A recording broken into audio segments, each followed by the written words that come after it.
Hello everybody, my 2014 college football previews. We're going to wrap them up. We got 3 more to go, and we're going to highlight 3 of the better teams in college football. Beginning with the Ohio State Buckeyes.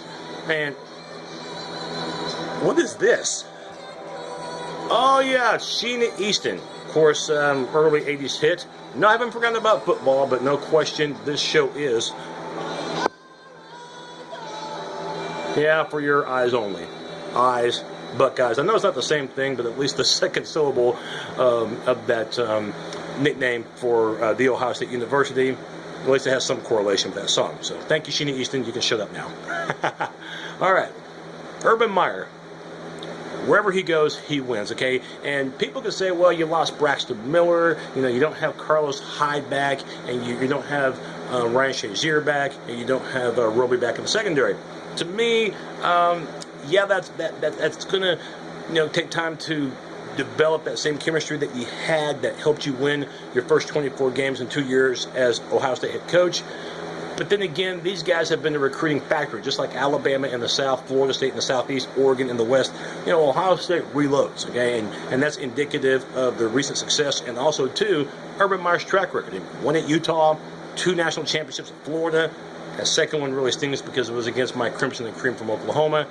Took time off, but at Ohio State and Columbus, the guy has won every time except twice. Unfortunately, it's human nature that sometimes we reflect on the negative. He lost his last 2 games. And if that doesn't seem right, that we reflect on the losses more than those 24 wins, how about the fact that Braxton Miller is not going to be playing in 2014? Injured his right shoulder, as you might remember in the Orange Bowl in that loss to Clemson. Thought maybe the shoulder would be all the way back, and it looked like everything was good in August practice, and then just recently re-injured the right shoulder, non-contact drill, and just really, really bad luck because he decided to forego the NFL to come back his senior year. So you hope the guy can recover nicely, and then, we'll see what he decides for next season. He's so far not made any quick decision, and you wouldn't expect him to. But he's not everything for Ohio State because they have a wealth of talent. They still do, and they're going to be favored to win every game this year, except that one, if everything goes according to the way the experts think, that game at East Lansing against Michigan State, but that's not until November. So, you don't have Miller there. Who are you going to get to play the signal caller? Well, get a quarterback that may not be Braxton Miller, but somebody that can do similar things to what he does, be that multi-dimensional quarterback who can take off out of the pocket when the pressure's on, maybe design runs, use his arm, and be the leader of this team. They're going to go with the redshirt freshman, and they're going to go with J.T. Barrett. Now, Barrett played his high school ball not far from here, coincidentally. I'm in central Oklahoma. The guy played at Wichita Falls in extreme North Texas, not that far of a trip from here, played at Wichita Falls Rider. So now he leaves North Texas. He's going to be playing in front of those big Big Ten crowds. And, of course, there's no telling what's going on in his stomach and his mind for that opener, which I believe might be at East Rutherford against Navy. Ohio State should win, but there's nothing quite like your first start, and he'll never forget it. So he'll have talent around him, especially at receivers. Yeah, Corey Smith, their leading receiver, is gone, but they have a guy who I think could be even better, the guy that might already be better, and that is Devin Smith, who's already getting Big Ten accolades. Last season, here's the reason why. Averaged 15 yards per catch. He's a senior, so you have that leadership from an underclassman, and joining him as another senior in Evan Spencer. So that area is taken care of. Running game, you got to find a replacement for Carlos Hyde, who was an absolute workhorse for that team the last 2 seasons. About 2,500 yards rushing in that 2 years combined. Was a touchdown machine. And when you tried to wrap up around that guy, you weren't always successful. He'd bounce off of you like a slinky. So you have to replace him. And they feel good about this guy in Ezekiel Elliott. You have him and a senior, and Rod Smith backing him up. And the future looks bright for Ohio State when you look at Curtis Samuel, 4-star recruit. And this guy has a lot of speed, and I don't think they're going to redshirt him. They'll work him into the rotation. Looking at offensive line, probably the most valuable guy is the tight end and the guy that will have an NFL future the way everything looks right now. That's Jeff Hireman. Yeah, this guy does a great job pass protecting. I think his biggest strength, though, is blocking in the open field, in my opinion.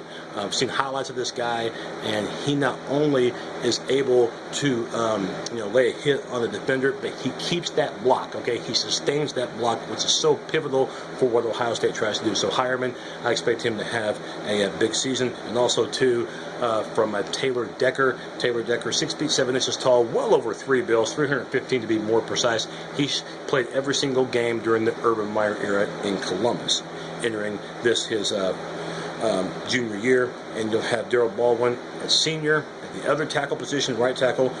Tall guy too, 6 feet 6 inches tall, and yeah, he's over 300 pounds. And a guy that Ohio State feels is going to have a bright future. Doesn't have the experience as the other guys, but don't overlook the right guard, and that's Pat Elfine. Defensively, got the best defensive line in all of college football. I know USC is going to say, hey, wait, we do. I know that there's going to be other teams out there that claim that theirs is just as good as Ohio State.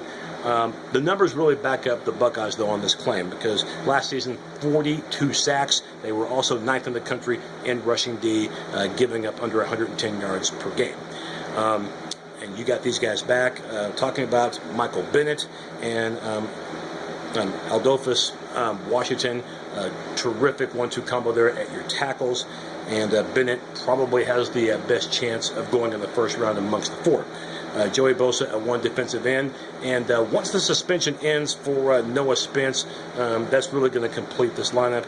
He had 7.5 sacks for the Buckeyes, which led all the defensive linemen. Might have heard his case a few months ago. That case isn't even over yet. He missed the Orange Bowl. Will miss the first 2 games of this season because tested positive for ecstasy.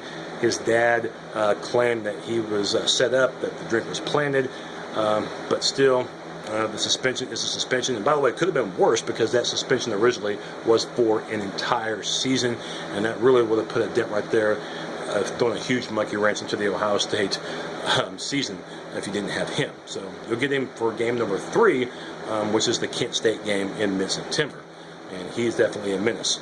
Linebacker, well, you lose Ryan Shazier, and he was one heck of a player. The other 2 linebackers do, however, come back. Curtis Grant, I think he's got an NFL future, middle linebacker. And weak side linebacker, you have Joshua Perry, who now is the team's leading returning tackler. Secondary has got to get much, much better for Ohio State. And if they had this area really sewed up, I think that they would be right there with the Florida State Seminoles, but they're at least one level behind because they got absolutely pass gouged like crazy last season. About 260 yards per game is what they gave up. And, you might be able to win the Big Ten doing that because Ohio State does so many other things good. And the Big Ten, in comparison to other major conferences, just, in my opinion, just does not have overall passing numbers just like the Pac-12 or the Big 12. It's more known as a running type league. So Ohio State can, sometimes get away with not having a great pass defense. But their best guy from last season, Bradley Roby, he left early for the NFL. So we'll see how Dorian Grant, no relation to the linebacker, Curtis Grant, you'll have him. And at the nickelback position, Armand Reeves. Safety, like this guy, 6 feet 3 inches tall. So quarterbacks, good luck on trying to throw over that guy. If you underthrow it, you'll probably pick it off. And that's a Tyus Powell right there. So watch out for Powell. And Von Bell didn't play last year or was limited because of a knee injury in 2013. You'll have his services. He should be ready to go. That's Von Bell. So I don't think it's that bad of a thing that you got new guys, that you only have one returning starter, because you need new blood back there if you are 110th in the country in 2013 in pass defense. I do expect these guys to improve immensely in that department. Taking a look at the special teams, they will have a new place kicker, but the punter does return. The schedule for Ohio State, well, it's going to start pretty soon. August 30th, they will take on Navy. That's the only non-conference road game that they have. The next 3 are at the Horseshoe. Virginia Tech will be better than last year. Ohio State's got to watch out for that game. Virginia Tech's nothing special on offense, but their defense, which was good last year, should be even better, so that could be a low-scoring game. You get Kent State and the return of Noah Spence. That's game number 3. Then the 4th game, they're from the American Conference picked to win it. It's not a major conference, but Cincinnati and the Riverboat Gambler, Tommy Tuberville, this could be their best offensive unit, so that will be a nice test. But again, you get them in Columbus, and I think it'll be a win for Ohio State. I just think they have too much depth, too many athletes for Cincinnati to handle. And then Big 10 play, you play the two newcomers, Maryland and Rutgers. You get them, and then you go to the second half.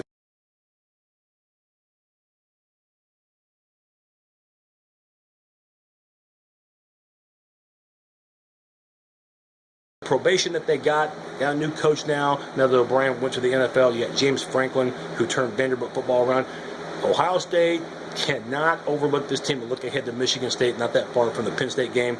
Nittany Lions will have home field advantage. They can't go to a bowl game, so they might treat that like their postseason there. So Penn State will be a harder game for Ohio State than they might realize. Of course, all eyes will really be on November the 8th at East Lansing, a rematch of the Big Ten championship game when Ohio State goes to East Lansing to play the Spartans, the defending Big Ten champions. That will be one of the big games of the season, and we'll see what happens. Michigan State's defense is very good, but they did lose some key parts, including Max Bulla, the heart and soul of that team, great middle linebacker. And then you close the season out with who else, who's now a division rival, not a Legends Division team. That, of course, is the guys up north from Ann Arbor, Michigan. I know Ohio State fans hate that word, but that's who you get. Remember last season, Michigan struggled down the stretch and still almost beat the Buckeyes. Rivalry game. I hate to say it because it's an overused phrase, but anything can happen. Best case could be a undefeated season. Yeah, it still can be. Even though you have a new quarterback, you return so many valuable pieces, and it's not that hard of a schedule, with the exception, of course, Penn State, Michigan State, both away from the horseshoe. You don't play Nebraska, you don't play Wisconsin, and you don't play Iowa. Last season, they had to play both the Badgers and the Buckeyes, but they're omitted from the schedule unless you meet them in the Big Ten title game. Worst case, if Barrett really struggles at QB, and if the secondary hasn't gotten better, 8-4 is certainly not something I would rule out because of the fact that Vodtek's defense is really good, and they could ugly that game up. Frank Beamer's one heck of a coach, and he got a contract extension. And Michigan, you never know. And Michigan State and Penn State will be the toughest test. I think Ohio State does win the Big Ten, the East Division. I think they win also, too. I think they're going to win the title altogether, probably against Wisconsin. That's who I had picked. I know that it's going to be easy for a lot of people to overlook Ohio State because there's no Braxton Miller, but it's more than just a one-guy team. They are a unit, and as long as Urban Meyer is coaching them, it's going to be hard to bet against them in most games. I do think they'll lose one and finish 12-1, and I think that final BCS spot, or not BCS, but the college football 14 playoff, I think Florida State gets one spot. I think Oregon gets another one. I think Alabama gets the third. As painful as it is for me to say, I think Ohio State will edge out Oklahoma, who I think will win the Big 12 for that final playoff spot. I think Ohio State's strength of schedule is going to give them the advantage. Also, too, Big 12 doesn't have a conference title game, and OU's non-conference schedule with Tennessee and Tulsa and Louisiana Tech on it, the committee's not going to give OU an award for that, even though I know you can't really control the schedule. It is a subjective committee, and Ohio State, I think, will get the benefit of the doubt, but I think they lose to Florida State in a semifinal game. That's my look at Ohio State. We'll have another preview. It's coming up real soon. Thank you.